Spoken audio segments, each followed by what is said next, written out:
आसिफ करता क्या था, वो गंदी आदत थी क्या? आसिफ बाहर सड़कों में, गली में जो खेल रहे हैं, खड़े होते हैं ना, उनको टारगेट करता है, उनको पैसे देता है, उनको बहलाता है, फिसलाता है, बातों में लाता है और अपने इस कमरे में ले आता है, फिर अपनी हवस उन पर बुझाता है। और चुपके से पहले से एक मोबाइल इसने ऑलरेडी सेट किया होता है जिसका कैमरा ऑन होता है, ताकि साथ साथ इसकी वीडियो भी बनती रहे। मैं आई कांटेक्ट नहीं कर पा रही, माजरत चाहती हूँ। बच्चों को पता ही नहीं होता था कि ये तो एक तो काम गलत है, इसके साथ साथ लोगों को ये नहीं पता होता था कि हमारी तो वीडियो बन गई है। हाय हाय। शब्बीर चूंकि इसके साथ रहता था, तो कहते हैं ना, खरबूजे को देखकर खरबूजा रंग पकड़ लेता है। देखते ही देखते ये लत गंदी आदत शब्बीर को भी पड़ गई। पहले सिर्फ आसिफ करता था, अब शब्बीर भी, यानी ये दोनों अब करते थे। कुछ साल तो ये सिलसिला चलता रहा। फिर उसके बाद एक दिन डंपर के साथ हिट किया आसिफ ने, और आसिफ का मौके पर एक्सीडेंट हुआ और जान निकल गई, इसकी डेथ हो गई, फौत हो गया।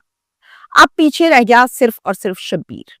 शब्बीर को ऐसी कोई बद्दुआ लगी किसी की कि शब्बीर ने नौकरी भी छोड़ दी। पहले तो आसिफ घेर के ले आता था, टारगेट करता था, को शिकार करता था, ले आता था शिकार अपना, और आकर मामला हो जाते थे। अब इसको टारगेट भी नहीं करना आता था और पहले कभी किया भी नहीं था, तो ये बेचैन अंदर बाहर यूं फिर रहा होता था जैसे भूखा कुत्ता होता है। शब्बीर ने रोजी रोटी तो पूरी करनी थी। शब्बीर ने शरबत की एक रेडी लगा दी कयूमाबाद में, उसी किराए के कमरे के बिल्कुल करीब, ताकि दूर आना जाना भी ना पड़े। और अब फिर कयूमाबाद वो बस्ती है, वो इलाका है जहां पर सिर्फ और सिर्फ गरीब तबका यानी लेबर रहती है, मजदूर रहते हैं, जैसे घरेलू मुलाजमा हो गई और ये वो। अब माँ बाप सुबह चले जाते हैं कामों पे और बच्चे गलियों में खेलते रहते हैं। ऐसी बहुत सी गलियां हैं। इसी तरह से ये भी इलाका था। अब जो गलियों में खेल रहे होते थे, सेम आसिफ की तरह से इसने भी उनको बहला फिसला कर, पैसे देकर ले आना और लाकर इनके साथ गलत भी करनी, और फिर सामने कैमरा लगाकर उनकी वीडियो भी बनानी। तौबा इस्तग़फ़ार। ये भी सिलसिला सालों तक जारी रहा। 2014 में शब्बीर आया था, उस टाइम इसकी उम्र थी 17 इयर्स।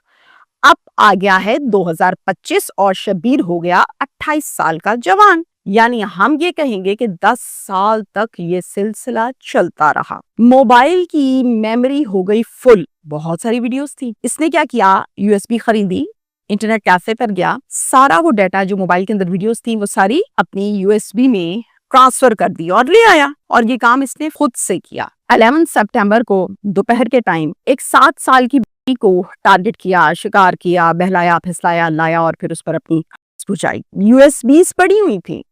बच्ची को बस इतना पता था कि यूएसबी के अंदर तो गाने शाने होते हैं। बच्ची ने क्या किया, बच्ची ने सोचा एक यूएसबी चुरा लेती हूँ, गाने भरवाऊंगी और फिर इसमें बाद में सुनूंगी बैठ के। जो हो रहा था उस तरफ बच्ची की को खास तवज्जो भी नहीं थी और ने घर जाके बताया भी नहीं था। हुआ कुछ इस तरह से कि यूएसबी वहां से बच्ची ने चुपके से उठा ली और ले आई घर।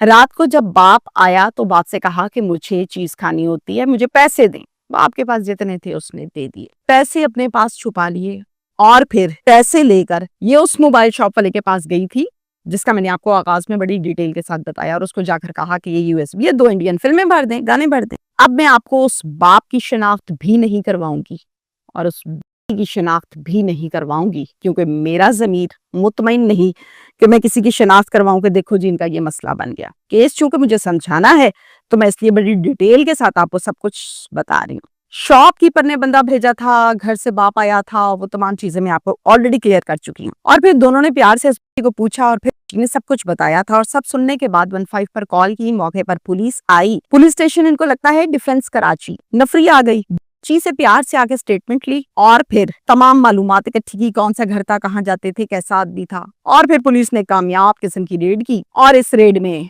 शरबत वाले शब्बीर को गिरफ्तार करके थाने ले आई और लाकर इसकी तफ्तीश शुरू कर दी। जो तफ्तीश की तो तफ्तीश में इसने इस बात का इकबाल जुर्म किया है। तरीका वारदात जब पुलिस ने पूछा तो इसने सारा तरीका वारदात भी बताया।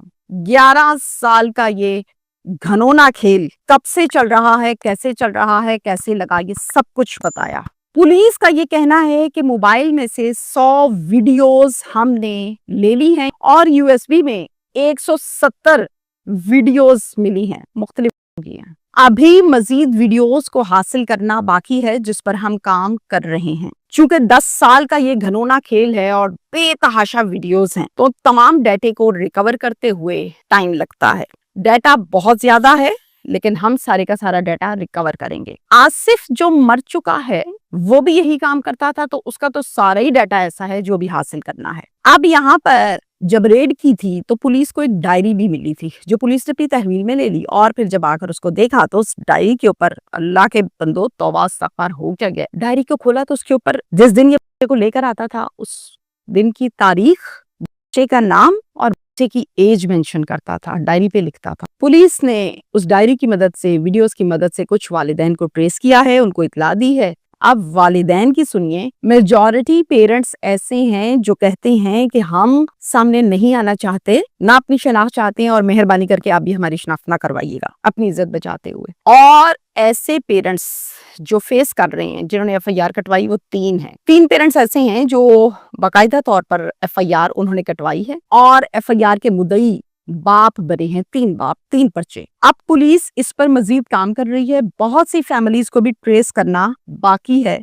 ये है सारे का सारा। पुलिस ने पूछा क्या तकलीफ थी तुम्हें, ये क्या तमाशा तुमने किया इतने सालों से? कहता है मुझे आदत हो चुकी थी इस सारे काम की। पुलिस ने कहा तो वीडियोस क्यों बनाते थे, कहीं तुम बेचते तो नहीं थे बाहर कहीं? तो आगे से कहता है वीडियोस मैं इसलिए बनाता था क्योंकि मुझे देखने की भी आदत हो गई थी। मैं बाद में बैठ के अकेले में वो वीडियोस को देखा करता था। तौबा इस्तगफार, ऐसी जिंदगी, ऐसी सोच, ऐसी नेचर, अल्लाह मौत दे दे, गारत कर दे ऐसे आदमियों को।